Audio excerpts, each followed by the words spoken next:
प्रिय भक्तों, यहाँ हम बताएंगे दो जाने माने असुरों शुंभ और निशुंभ से जुड़ी कथा के बारे में। इनका नाम आपने बचपन में कई बार सुना ही होगा। शुंभ और निशुंभ दो भाई थे।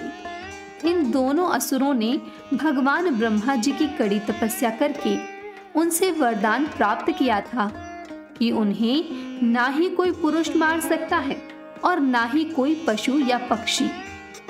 लेकिन उन्होंने वरदान मांगते समय ये सोचा भी नहीं था कि एक महिला भी उनका वध कर सकती है।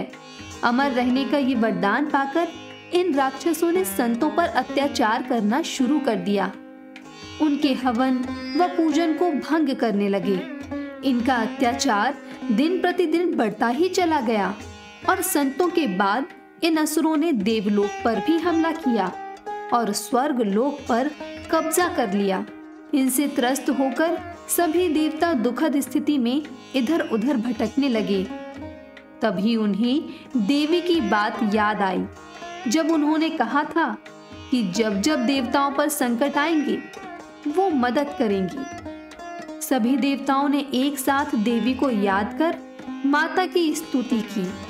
तभी देवताओं की प्रार्थना माता पार्वती के कानों में पड़ी तो उन्हें दया आ गई और इस तरह उन्होंने अपने स्वयं के अस्तित्व से एक और देवी का निर्माण किया, जिसे कौशिकी के नाम से जाना गया।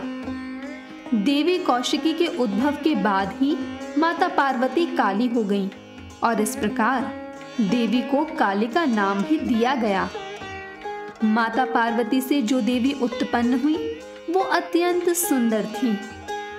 एक दिन दानव भाइयों के कानों तक देवी की सुंदरता की खबर पहुंची, जिसके बारे में सुनकर दोनों भाइयों ने देवी को विवाह का प्रस्ताव भेजा।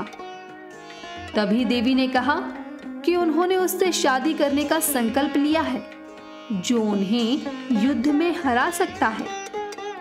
ऐसा सुनने के बाद देवी को हराने के लिए सबसे पहले शुंभ और फिर निशुंभ ने एक बड़ी सेना और कुछ सिपाहियों को भेजा, लेकिन वो पराजित हो गए।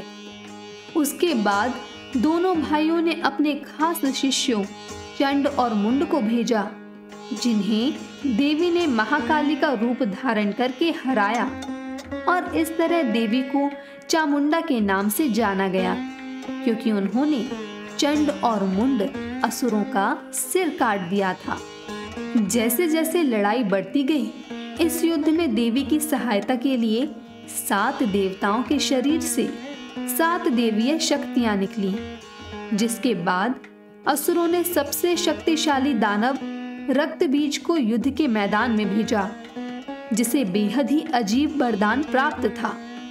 उसका खून जहां भी जमीन पर गिरता वह बीज का रूप ले लेता और उसमें से एक और रक्त बीज निकल जाता।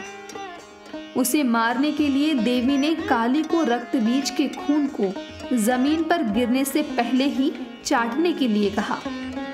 इस बीच देवी ने राक्षसों का सिर काट दिया। तब सभी शक्तियों ने मिलकर शुंभ को छोड़कर निशुंभ और उसकी सेना को मार डाला। जब शुंभ को पता चला कि उनकी संख्या अधिक है तो उसने देवी को ताना मारा कि वह अकेले उसे हरा नहीं सकती और ऐसा करने के लिए उन्हें 7 अन्य देवी देवताओं की सहायता की आवश्यकता थी। यह सुनकर देवी ने क्रोधित होकर सभी शक्तियों को अपने में समाहित कर लिया और अकेले ही शुंभ का वध कर दिया और इस प्रकार बुराई को दुनिया से मुक्त किया। तो भक्तों, इस तरह से देवी ने शुंभ और निशुंभ का अंत किया।